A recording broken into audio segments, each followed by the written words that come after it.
Assalamualaikum warahmatullahi wabarakatuh. Halo semuanya, kembali lagi di channel Mas Johnku.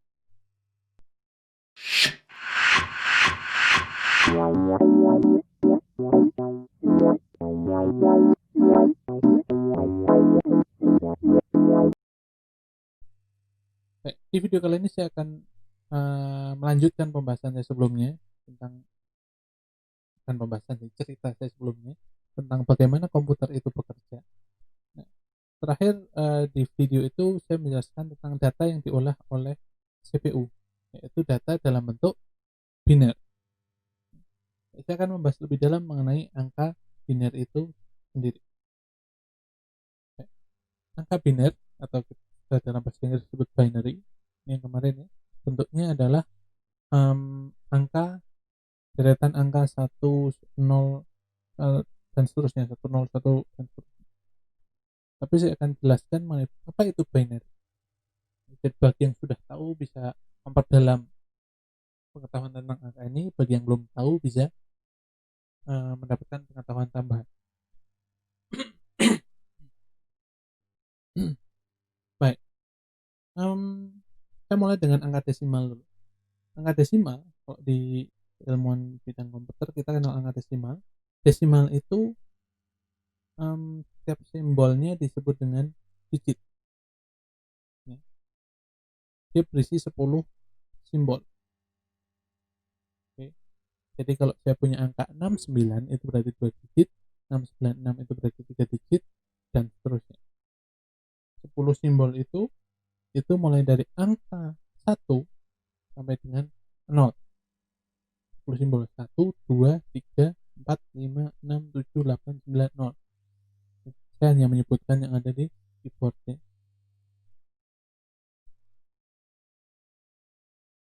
Kok enggak 0 sampai 9? Ya,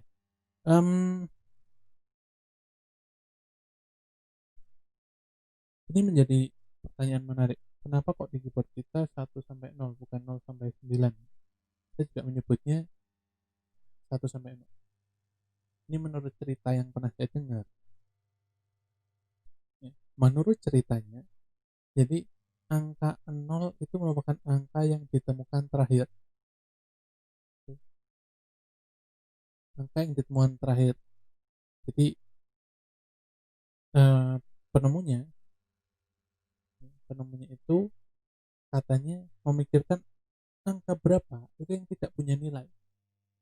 Ya, akhirnya muncullah angka 0. Jadi dia sudah menemukan angka 1 sampai dengan 9, dan angka berapa yang belum, yang tadi yang dicari, yang kalau nggak ada nilainya itu angka berapa, dan menemukan 0, makanya nolnya di belakang. Itu menurut cerita. Mungkin teman-teman bisa cross check ya, bisa cross check bagaimana penemuan angka ini. Tapi secara nilai memang 0 itu paling kecil dan 9 itu paling besar. Cuman secara penemuan ya, secara penemuan itu 0 ditemukan terakhir.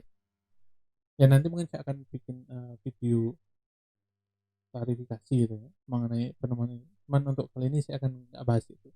Cuman hanya tadi menerangkan bahwa yang di keyboard itu 1 sampai 0. Oke, saya kembali lagi ke sini. Itu desimal. Terus biner atau binary itu hanya punya 2 simbol, 1 atau 0, 0 atau 1. Yang setiap simbolnya disebut dengan bit. Oke. Kalau 01 itu berarti 2 bit, 10101 itu 5 bit, dan seterusnya. Oke. Nah, gimana cara komputer memahami data yang dikirim oleh penggunanya, oleh user gitu ya. Ketika kita punya data seperti ini, komputer bisa membaca ini enggak? Ternyata mereka juga mengalami kebingungan. Jadi CPU tadi mengalami kebingungan untuk memahami data ini. Terus gimana biar mereka nggak bingung? Mereka mengelompokkan data. Misalnya ini data dalam 8, oh ini 16 ya, ada 8, ada 32, ada 64 ya, ini sering kita dengar di CPU. Kalau kita dengar ada CPU 64 bit, 32 bit, 8 bit, 16 bit, dan seterusnya. Itu berarti cara CPU kita mengelompokkan data. Oke. Termasuk juga di sistem operasi ya. Ada yang 32 bit, ada yang 64 bit. Itu cara mereka mengelompokkan data. Nah, grouping tadi itu ada beberapa sebutan. 4 bit itu nibbles, 8 bit itu byte, 16 bit itu word, 32 bit itu double word, dan 64 bit itu quad word. Oke, itu mengenai grouping. Jadi kalau pakai CPU yang 64 bit, berarti dia akan mengolah data itu dalam bentuk quad word. Nah, ukuran data tadi, data yang umumnya, yang 1 byte itu 8 bit, kilobyte itu 1024 atau 2/10, megabyte itu 1.048.576 byte atau 2/10, gigabyte itu 2/30, dan seterusnya. Kalau nggak salah sudah ada sampai dengan ukuran tertinggi pun sudah ada sekarang di kalau nggak salah di salah satu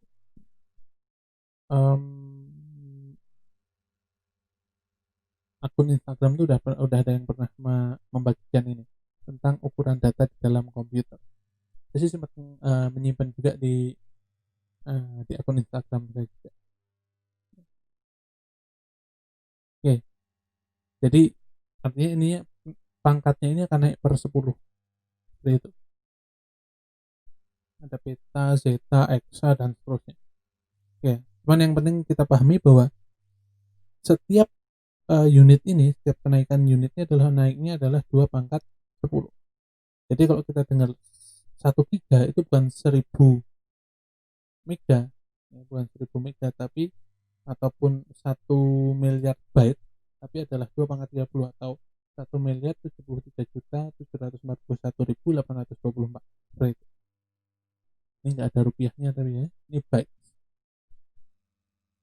Baik. Dalam aturan angka binary itu ada aturan n-bit kemungkinan hasil dari bit-bit yang ada di situ atau possibility result. Misalnya contoh di sini, ketika saya punya 100 buah saklar, itu ada 2 kemungkinan, on atau off, 0 atau 1. Ketika saya punya 2 saklar, ada 4 kemungkinan, ya. On atau 11, off atau 00, on off atau 10, atau off on 01. Jadi kalau kita simpulkan, n kemungkinannya itu adalah 2 pangkat n. Oke, 2 pangkat.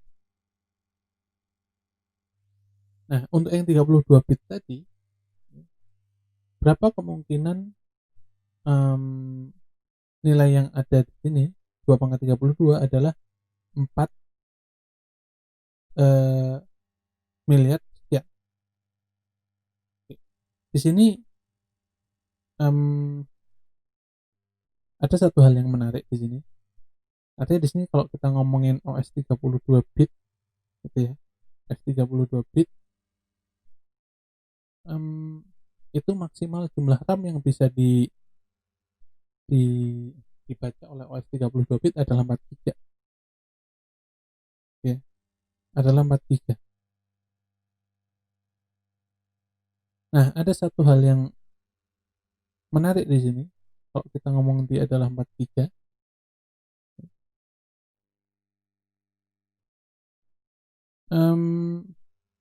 kalau kita perhatikan di sini ada 2/32 possibility resultnya. Jika ini kita bagi dengan giga, itu maka hasilnya akan 4. Nanti teman-teman bisa coba deh. Teman-teman bisa coba di sini kalau membagi 2/32 dibagi dengan 2/30, itu hasilnya pas 4. Nah, itu jadi kalau misalnya ditanya kenapa kok OS 32 bit hanya bisa menampung 4 GB, karena tadi bisa dicoba. Ya, cuman di sini saya nggak bisa ngeluarin kalkulator. Ya, bisa menggunakan kalkulator. Kalau 64 bit berarti ya sekian. Ya mungkin bisa sedikit menjawab kenapa kok belum ada OS 128 bit. Ya bisa dihitung sendiri teman-teman.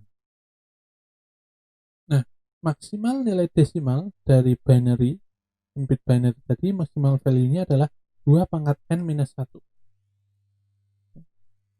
2 pangkat n minus 1.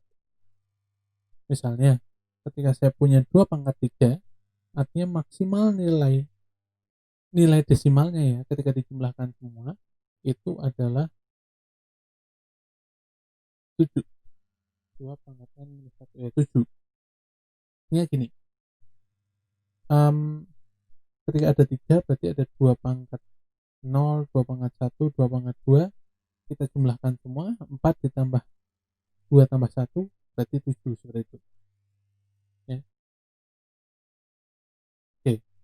Nah, binary data ini juga masih sulit, setelah dikelompokkan pun masih sulit dipahami, terutama oleh sistem operasi. Perlu disimpelkan lagi, di mana ada satu angka lagi, yaitu angka hexadesimal. Oke, hexa berarti 6, deka atau desimalnya itu berarti 10.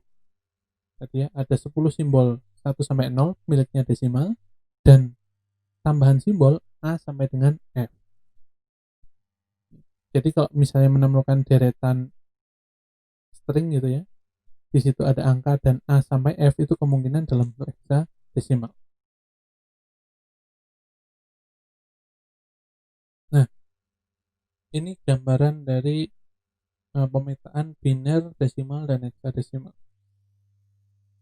Nah, nilai dari maksimal angka hexadesimal itu adalah 0xf. Sebenarnya 0x ini untuk menandakan bahwa itu angka desimal. 0x-nya. Ya, di desimal 0, heksanya 0, binary 0. Kalau desimalnya 15, hexadesimal itu F, dan binary-nya 1111. Itu. Baik. 1 byte data itu adalah 8 bit. Oke. Atau 8 digit angka 1. 1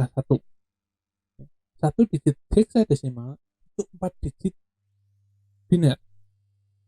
Oke. 4 digit biner atau setengah byte atau 1 nibbles. Artinya untuk bisa dapat 1 byte kita butuh 2 digit hexadesimal. Oke, jadi hexadesimal itu harus berpasangan di dalam komputer kita, dua-dua. Oke. Nah, misalnya ini data yang tadi sangat nggak bisa dibaca, itu kita sederhanakan lagi, jadinya data seperti ini. Oke, ini lebih mudah dibaca. Jadi kalau bisa kita petakan sedikit, saya sedikit petakan gitu ya. Ini tadi data yang ini diolah sama tadi CPU, yang ini akan dibaca oleh sistem operasi, dan yang normal, yang desimalnya akan dibaca oleh penggunanya. Oke. Nah, di dalam sistem komputer kita mengenal apa yang disebut karakter encoding. Oke. Karakter encoding ada 2 jenis. Yang pertama ada ASCII, ya, American Standard Code for Information Interchange, di mana satu karakter itu adalah 1 byte, ya, di dalamnya ada 256 karakter. Ini tabelnya. Jadi termasuk misalnya nih, ini pemetaannya ya, huruf A besar itu desimalnya adalah 65, hexadesimalnya adalah 41. Jadi dipetakan ke dalam biner itu, nah, 41 berarti 01000001 seperti itu. Oke, dan terusnya. Jadi ini udah ada pemetaan sebanyak 256 karakter. Gimana dengan karakter-karakter yang di luar 256 ini? Ya, misalnya huruf kanji, Jepang, Jawa, itu ada yang disebut Unicode. Unicode ini multi byte, jadi satu karakternya itu 2 byte. Di dalamnya ada 65.536 karakter. Nah, ini kok bahasanya kecampur ya. jadi multi-byte.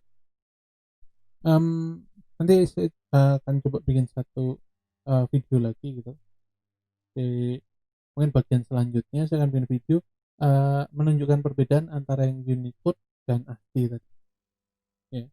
Saya akan coba buatkan. Nah, kenapa kok kita harus belajar ini semua? Karena di ilmu forensik, dalam kaitannya dengan ilmu forensik, kita ada proses yang namanya file signature searching. Nah, di mana file signature searching ini kita harus paham mengenai hexadesimal ya, mengenai bilangan hexadesimal, karena nanti basisnya analisis di file signature itu adalah bilangan hexadesimal. Seperti itu. Jadi kenapa kok kita harus belajar bagaimana komputer bekerja? Supaya mengarahkan kita semua ke arahnya angka hexadesimal. Jadi level forensik, digital forensik itu ada di level hexadesimal ya. Jadi levelnya ada di tengah-tengah. Kalau yang biner tadi adalah level bawah, levelnya CPU, terus yang desimal adalah levelnya user, forensik itu ada di tengah. Mungkin kalau sedikit saya ambil perspektif di forensik yang lain gitu ya, kalau di kedokteran, dokter ahli forensik itu kan menganalisa bagian tubuhnya, tapi nggak bisa menganalisa isi otaknya. Nah, isi otaknya itu kan biner. Kalau di CPU kan biner gitu. Tapi di level apa, sistem kerjanya, sistem operasinya itu kita masih bisa baca. Makanya hexadesimal itu ada di tengah-tengah. Seperti itu. Ya, jadi ingat, desimal itu user, hexadesimal itu S, dan binary itu CPU. Nah, kita adanya di tengah untuk yang forensik. Baik, itu tadi mengenai bilangan, sistem bilangan dengan sistem komputer dan hubungannya dengan proses digital forensik. Mungkin nanti akan saya buatkan satu buah video lagi untuk mendukung apa namanya, video yang ini tentang materi tentang gimana komputer itu bekerja ya, tentang tadi apa, ASCII code dan Unicode karakter tadi ya.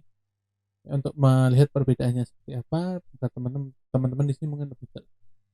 Mungkin itu dulu untuk video kali ini. Jangan lupa untuk subscribe untuk mendukung kanal ini menjadi lebih berkembang. Terima kasih. Kita ketemu lagi di video selanjutnya. Assalamualaikum warahmatullahi wabarakatuh. Bye bye.